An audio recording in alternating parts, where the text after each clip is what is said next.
Hello बच्चों, स्वागत है आपका इस प्यारे से परिवार संसारपुर में, जिसमें हम आज की क्लास में हम लोग मात्र 6 क्वेश्चनों की चर्चा करेंगे। कितने? मात्र 6 क्वेश्चनों की, जो कि मोस्ट इंपॉर्टेंट क्वेश्चन होंगे और अधिकतर ये क्वेश्चन पेपर में पूछे जाते हैं। तो इसलिए आपको एक भी क्वेश्चन मिस नहीं करना है, शुरू से अंत तक देखना है। ठीक है, तो चलिए शुरू करते हैं।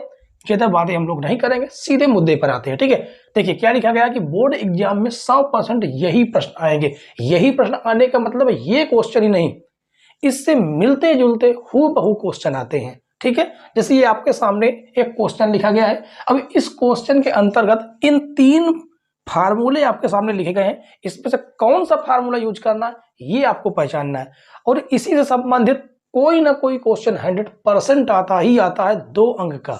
ठीक है, तो ये तीन सूत्र आपको याद होने चाहिए, तो अब आपके 2 नंबर फिक्स हो जाएंगे। ठीक है, कहा गया है के किस मान के लिए समीकरण युग्म 2x + 3y = 5 और 4x + ky = 10 के लिए अपरिमित रूप से अनेक हल होंगे। ठीक है, अब यहां पर सबसे पहले आपको सूत्र समझना है। ये सूत्र आखिर क्या है? ठीक है, कहा गया यदि 2 सरल रेखाएं a1x + b1y + c1 = 0 और a2x + b2y + c2 = 0 हो, तो a1/a2 = b1/b2। यदि ये कंडीशन मिलती है तो दोनों रेखाएं प्रतिच्छेदी रेखाएं होंगी, केवल एक हल प्राप्त होगा और वो दोनों रेखाएं क्या होंगी? संगत होंगी। ठीक है, इसी प्रकार से यदि a1/a2 बराबर होगा b1/b2 के और बराबर होगा c1/c2 के, कहने का मतलब है कि इनका अनुपात क्या होगा? बराबर हो। ठीक है, तीनों का, तो दोनों रेखाएं संपाती रेखाएं होंगी, अनेक हल प्राप्त होंगे और संगत रेखाएं होंगी। ठीक है, तो इसी प्रकार से तीसरा नंबर जो है a1/a2 बराबर b1/b2 लेकिन बराबर नहीं होगा c1/c2 के, इक्वल नॉट c1/c2। तो दोनों रेखाएं परस्पर समांतर हैं, कोई हल प्राप्त नहीं होगा और दोनों रेखाएं असंगत होंगी। ठीक है, तो आपको इन तीनों फार्मूलों को याद रखना है और इसके बाद हम लोग क्वेश्चन को सॉल्व करते हैं। ठीक है, इसकी आप एक बार स्क्रीनशॉट ले लीजिएगा, उसके बाद इसको करते हैं हम रफ।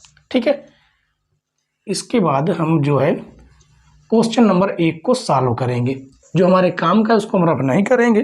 ठीक है, चलिए अब देखिए आगे, ये तीसरा फार्मूला इसमें लगे, क्यों लगेगा? क्योंकि इसमें कहा है अपरिमित रूप से अनेक हल प्राप्त होंगे।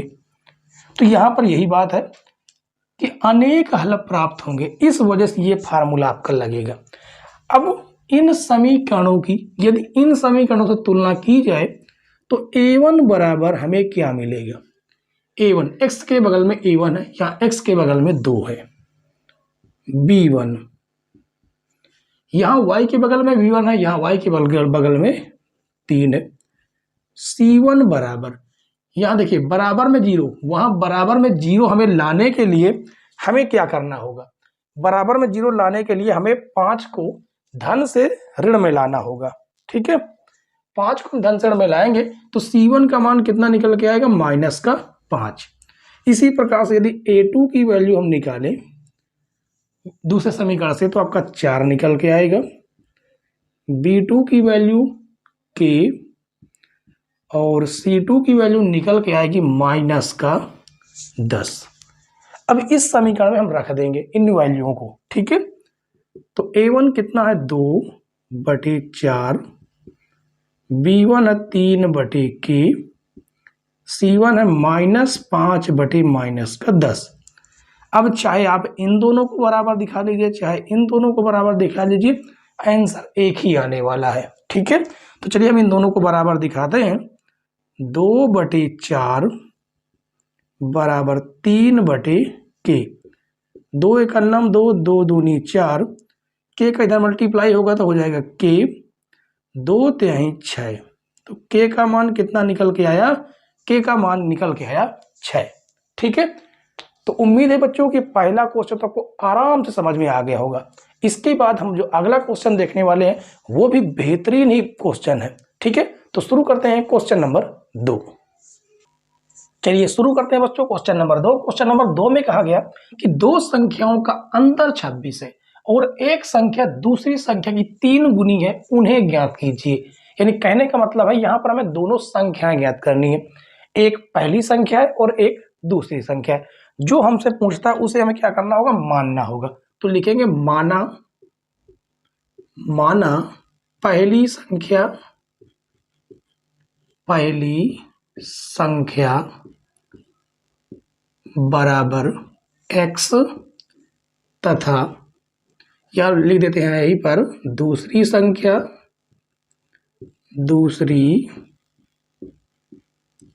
संख्या बराबर y। ठीक है, अब लिखेंगे प्रथम शर्त से। प्रथम शर्त का मतलब है कि पहली कही हुई बात। ठीक है, प्रथम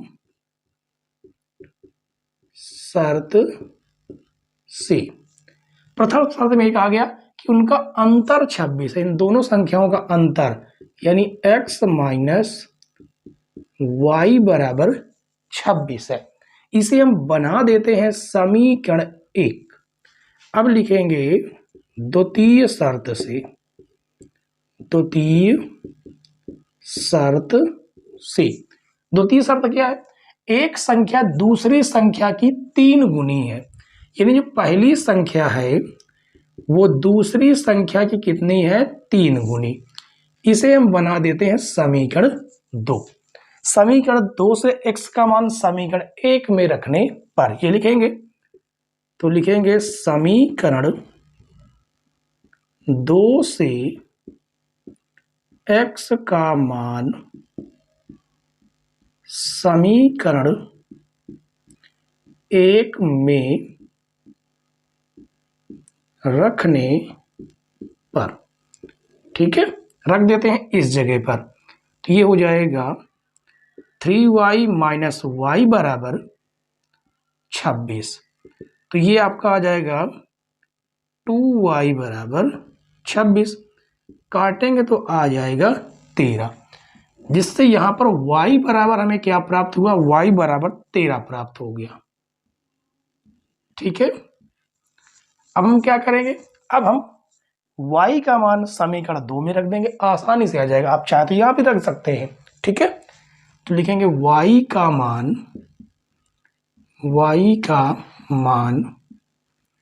समीकरण 2 में रखने पर, समीकरण 2 में रखने पर।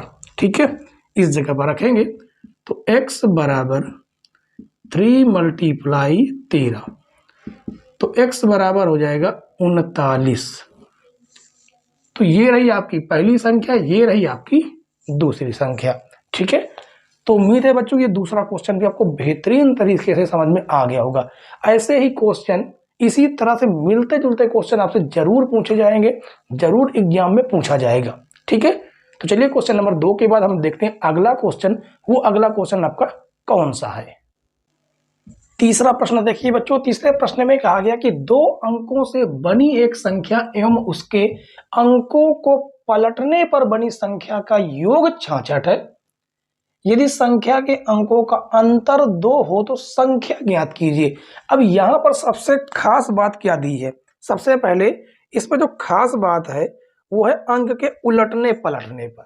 ये यहां पर अंकों को पलटने पर।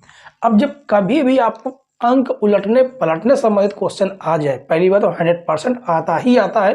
एक प्रश्न हम ये नहीं कह सकते ये क्वेश्चन आएगा, हाँ एक प्रश्न आ जाता है। ठीक है, तो आपको बिना सोचे विचारे 4 काम कर लेने हैं। 4 काम क्या करना है, चलिए हम आपको बताते हैं। लिखना है माना दहाई का अंक, किसका अंक, दहाई का। ठीक है, माना दहाई का अंक बराबर x, यहाँ पर क्या हो जाएगा x। ठीक है, इकाई का अंक, इकाई का अंक y, मूल संख्या संख्या क्या बनेगी, दाएं का अंक x है, इसमें 10 लग जाएगा, 10x प्लस वाई। अंक उलटने पर बनी संख्या, अंक उलटने पर बनी, अंक उलटने पर बनी संख्या। अब अंक उलट देंगे, x की जगह पर y हो जाएगा, y की जगह पर x हो जाएगा।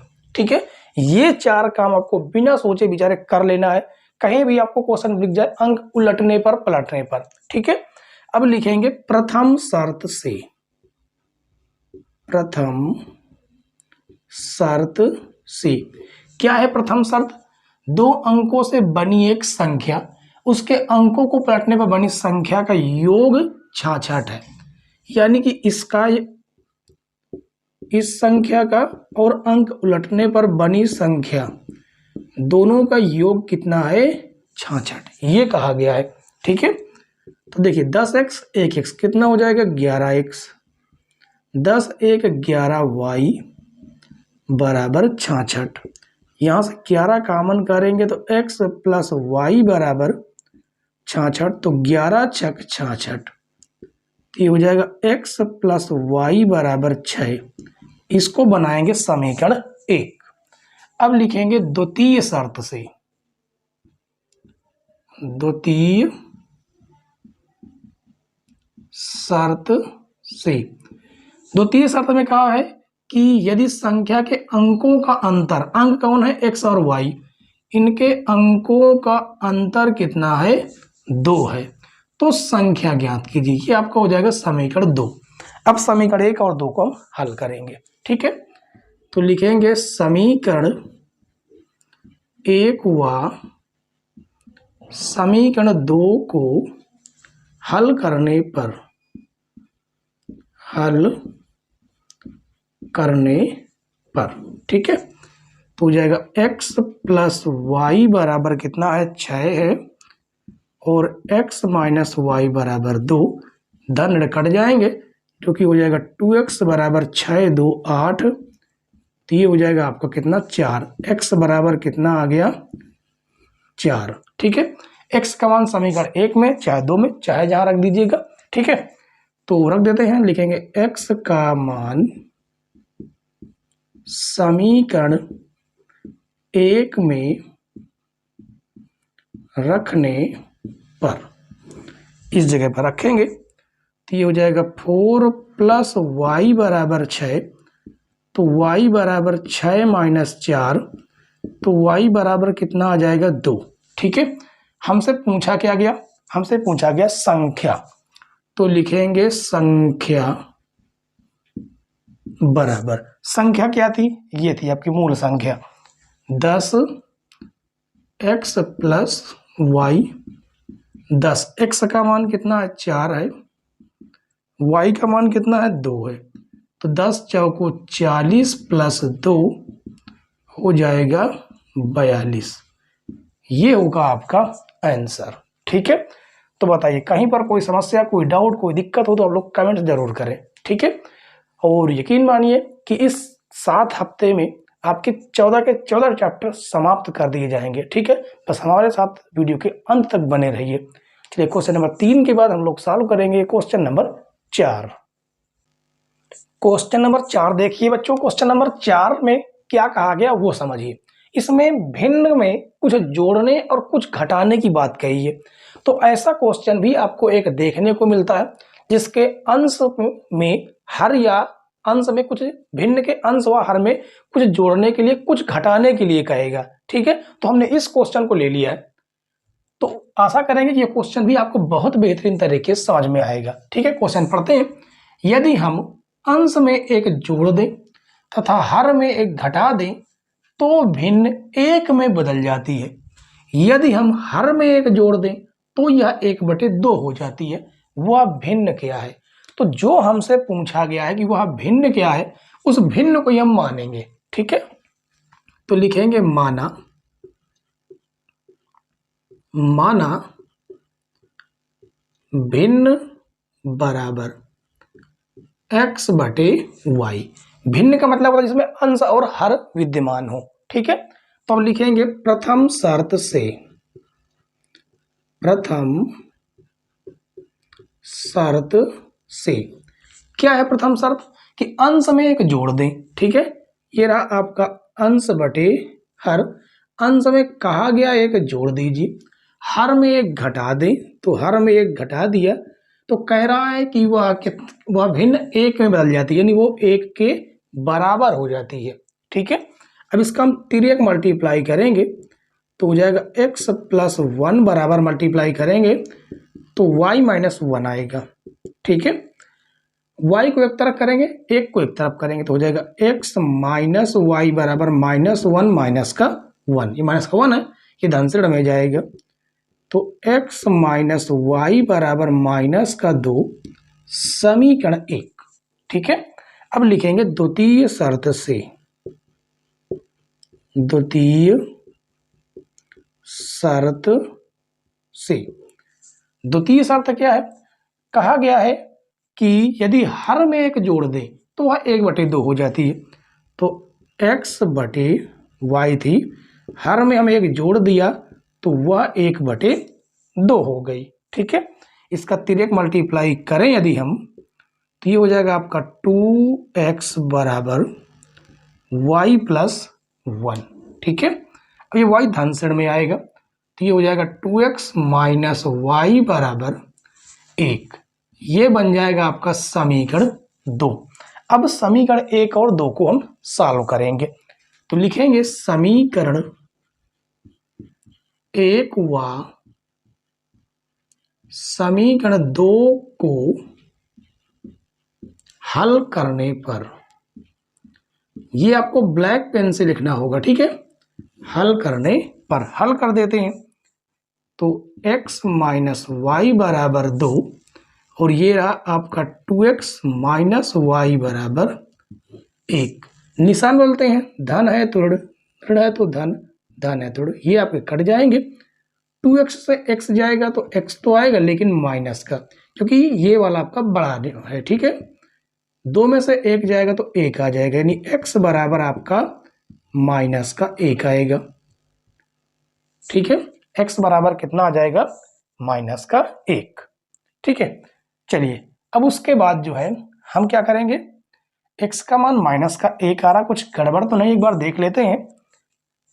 अंश में एक जोड़ दिया जाए, हाँ ठीक है जोड़ दिया, हर में एक घटा दिया जाए, ये भी किया, और वो 1 के बराबर हो जाती है। ठीक है, तो ये धन श्रेणी में आएगा और ये धन श्रेणी में जाएगा तो -2, ये यहाँ पर मिस्टेक है, ये -2 है तो -2 हो जाएगा -3, माइनस से माइनस कट जाएगा तो ये केवल आपका x का मान कितना मिलेगा, 3 मिल जाएगा।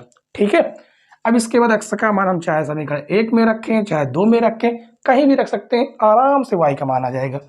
तो लिखेंगे x का मान समीकरण 1 में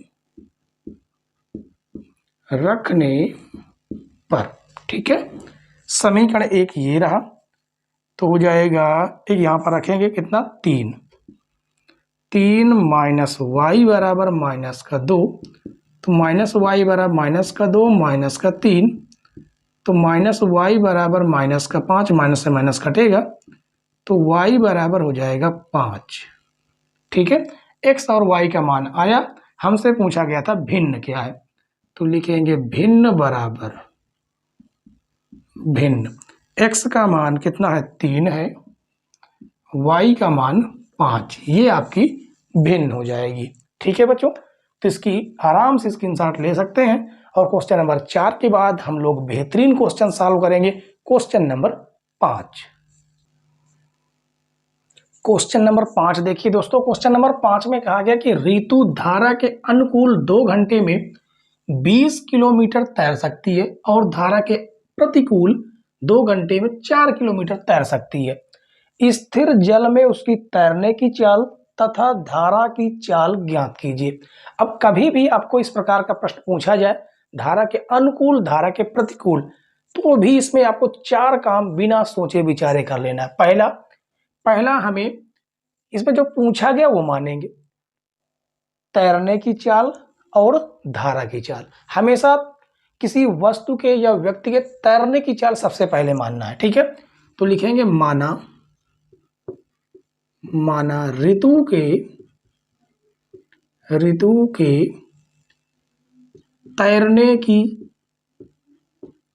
तैरने की चाल x किलोमीटर प्रति घंटा। ठीक है, धारा की चाल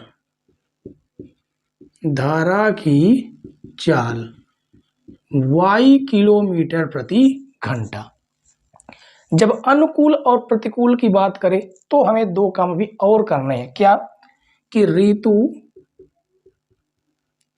ऋतु की धारा की दिशा में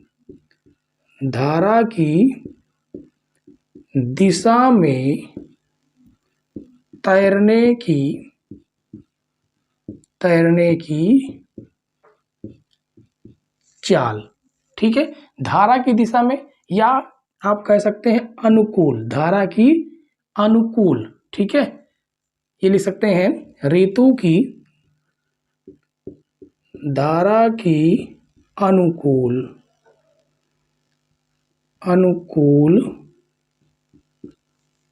दिशा में तैरने की चाल। ठीक है, अनुकूल दिशा में तैरने की चाल कितनी हो जाएगी, जुड़ जाएगी कितनी, x प्लस वाई किलोमीटर प्रति घंटा हो जाएगा। दोनों चालें जुड़ जाती हैं। जब आपने कभी बचपन में किसी नहर में या किसी तालाब में जिसमें पानी बह रहा हो, उसमें यदि आपने तैरा हो तो जिस तरफ पानी बहता है उस तरफ की ओर यदि आप तैरते हैं तो उसमें स्पीड बढ़ जाती है, क्योंकि उसमें आप भी तैर रहे हैं और पानी भी आपके साथ में बह रहा है। ठीक है, इस प्रकार से आपको याद रखना है कि दोनों चालें क्या कहती हैं, जुड़ जाती हैं। जबकि लिखेंगे धारा की ऋतु की धारा की विपरीत या प्रतिकूल, जो लिखा वही लिखेंगे। ठीक है, धारा की प्रतिकूल दिशा में तैरने की चाल क्या हो जाएगी, x माइनस वाई किलोमीटर प्रति घंटा। दोनों की चालें क्या होती हैं, घट जाएंगी। जब आप उल्टा मतलब कि पानी की विपरीत दिशा में तैरते हैं तो उधर ताकत भी ज्यादा लगती है तैरने में और आप स्पीड भी उसकी कम होती है। ठीक है, अब लिखेंगे प्रथम शर्त से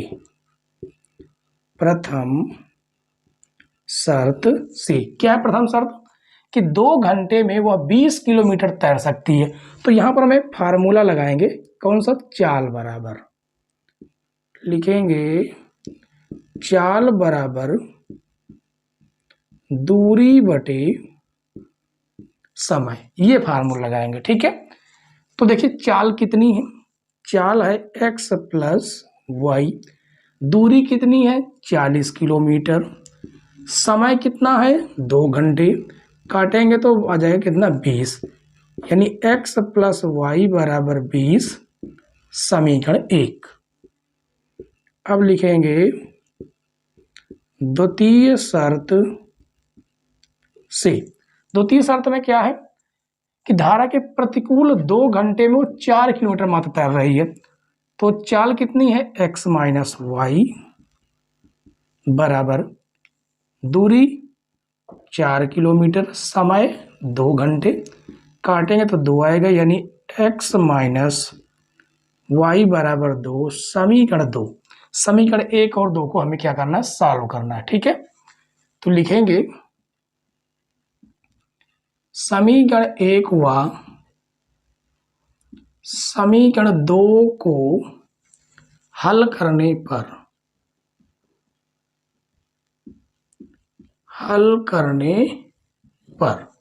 कितना है, x प्लस वाई बराबर 20, x प्लस वाई बराबर 20, x माइनस वाई बराबर कितना है 2 है। ठीक है, minus y plus y cut जाएगा, 2x बराबर कितना आएगा 20 2 22, काटेंगे तो आएगा 11, यानी x बराबर कितना आ गया 11। अब x का मान हम रखेंगे समीकरण 1 में या 2 में, ठीक है। तो x का मान समीकरण 1 में रखने पर, कहां पर, इस जगह पर कितना है 11, 11 प्लस y बराबर 20, तो y बराबर 20 माइनस 11, तो y बराबर 9। हमने क्या माना था, तो ऋतु के तैरने की चाल कितनी है 11 किलोमीटर प्रति घंटा और धारा की चाल 9 किलोमीटर प्रति घंटा है, ठीक है। तो लिखेंगे अतः ऋतु की तैरने की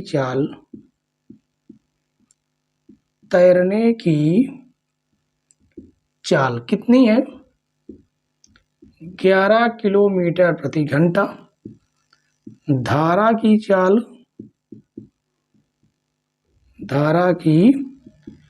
चाल 9 किलोमीटर प्रति घंटा। ये दोनों आपके आंसर होंगे, ठीक है। तो उम्मीद है बच्चों कि ये पांचवा प्रश्न भी आपको बेहतरीन तरीके से समझ में आ गया होगा।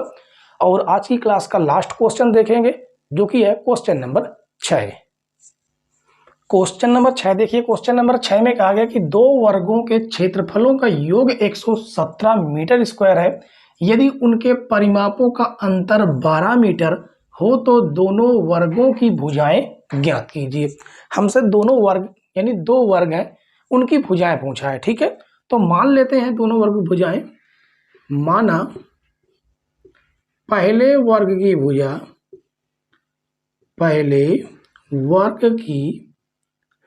भुजा x मीटर तथा दूसरे वर्ग की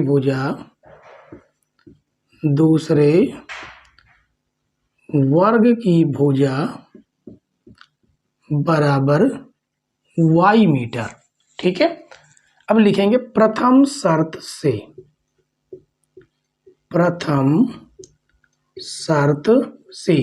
क्या क्या कहा गया प्रथम शर्त में कि दो वर्गों के क्षेत्रफलों का योग 117 मीटर स्क्वायर है। पहले वर्ग की भुजा कितनी है x है, दूसरे वर्ग की भुजा कितनी है y है। तो वर्ग का क्षेत्रफल होता है भुजा स्क्वायर यानी x स्क्वायर और y स्क्वायर, दोनों के क्षेत्रफलों का योग कहा गया 117 मीटर स्क्वायर है। इसे बनाएंगे समीकरण 1। अब लिखेंगे द्वितीय शर्त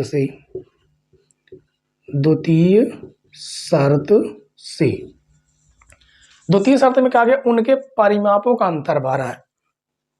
तो पहले वर्ग का परिमाप होगा 4 गुणे भुजा यानी 4x, दूसरे वर्ग की भुजा होगी 4y, दोनों का अंतर कहा गया 12 है, ठीक है। 4 कॉमन करेंगे, x माइनस वाई बराबर 12, 4 3 12, तो हो जाएगा x माइनस वाई बराबर 3। तो x बराबर कितना आ जाएगा y प्लस 3। इसे हम बनाएंगे समीकरण 2, ठीक है। अब वो x का मान हम समीकरण 1 में रखेंगे, लिखेंगे x का मान समीकरण 1 में रखने पर, ठीक है, रख देते हैं इस जगह पर।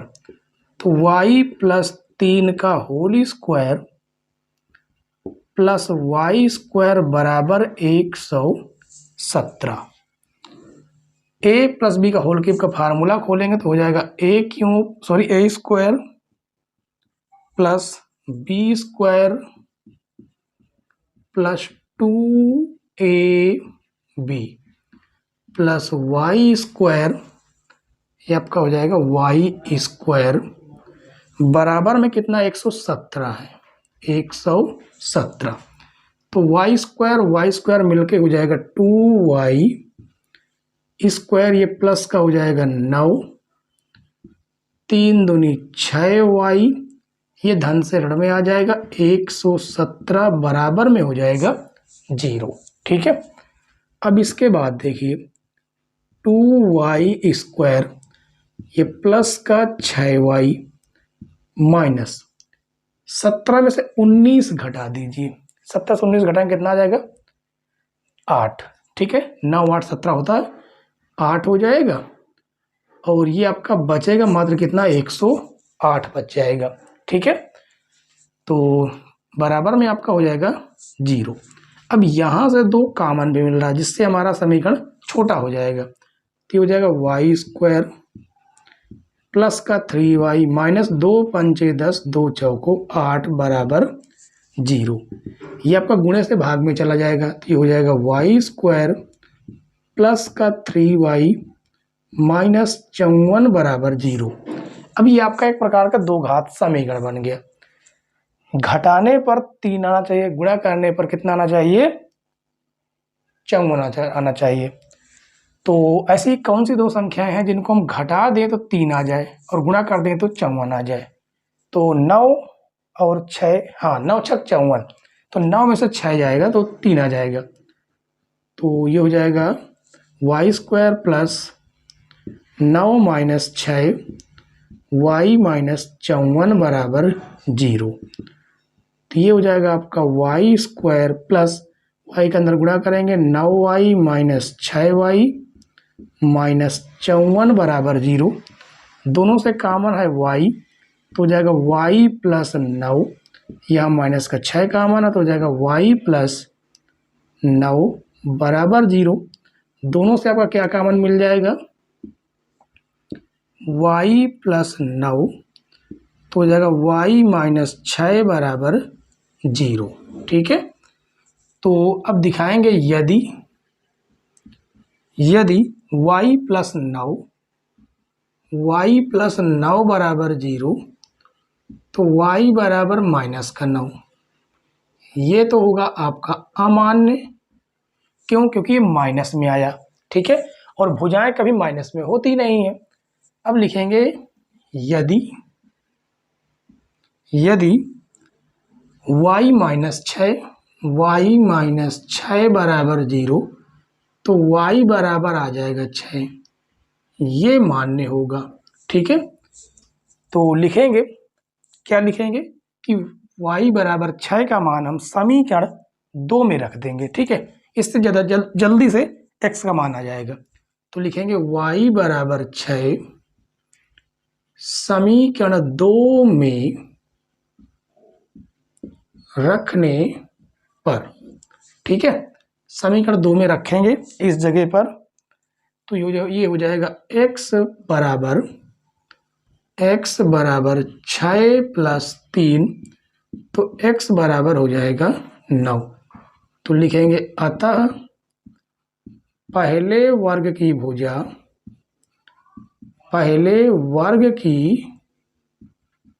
भुजा बराबर 9 मीटर, दूसरे वर्ग की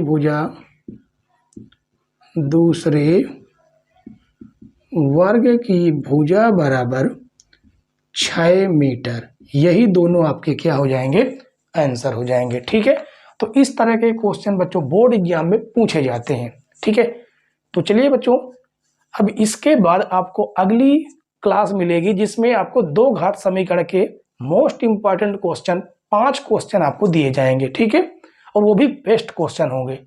तो अगली क्लास के वेट कीजिए बच्चों, तब तक के लिए बाय बाय, टाटा।